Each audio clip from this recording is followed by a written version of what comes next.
it's significant that the World Meeting of Families is being held in the United States. So certainly our context has influenced the topics of the talks, speakers that we've chosen.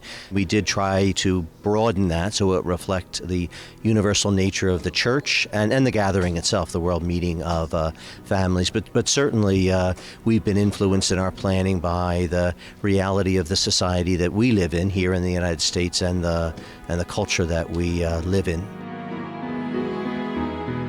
For example, there'll be talks to help parents understand that they are the primary catechists of their children, primarily responsible for the handing on of the faith.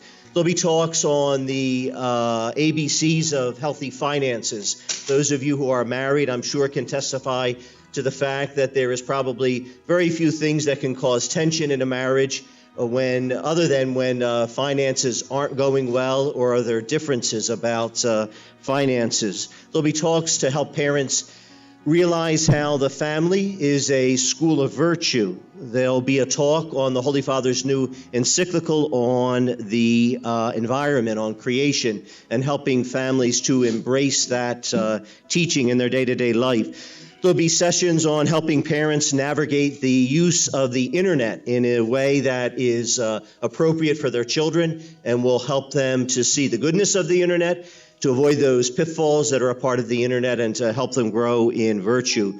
Talks on the role of forgiveness in family life, helping parents who care for a child who has a disability.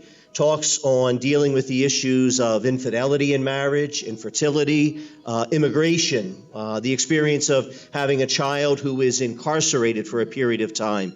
Talks on shedding the light of Christ on the meaning of human sexuality, the essentialness to marriage of the complementarity of man and woman, dealing with what we would call in the United States the hookup culture and the challenges that proposes to young people who are preparing to live the sacrament of marriage and to raise a family. Talks on the prophetic nature of the teaching of Pope Paul VI and that teaching in Humanae Vitae. There will be a talk by Mr. Ron Belgau, who is on staff at Notre Dame University and is the initiator, one of the primary initiators of the Spiritual Friendship Initiative. So he'll talk about his own coming to terms with his sexual orientation and the manner in which he embraced the teaching of Christ and the Church in that process.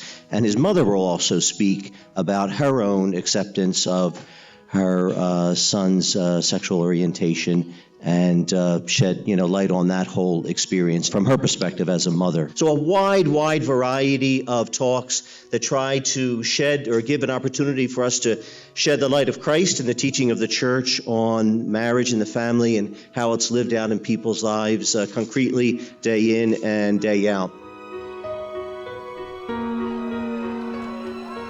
We've been encouraged by the Pontifical Council of the Family to make sure it's a world perspective and not narrowly a USA perspective, and we've done that.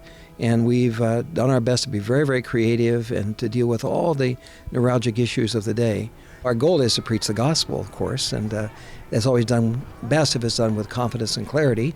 So we hope that we don't have confusion. We want to preach the gospel of Jesus Christ without holding anything back, but in a loving kind of way with which he preached it.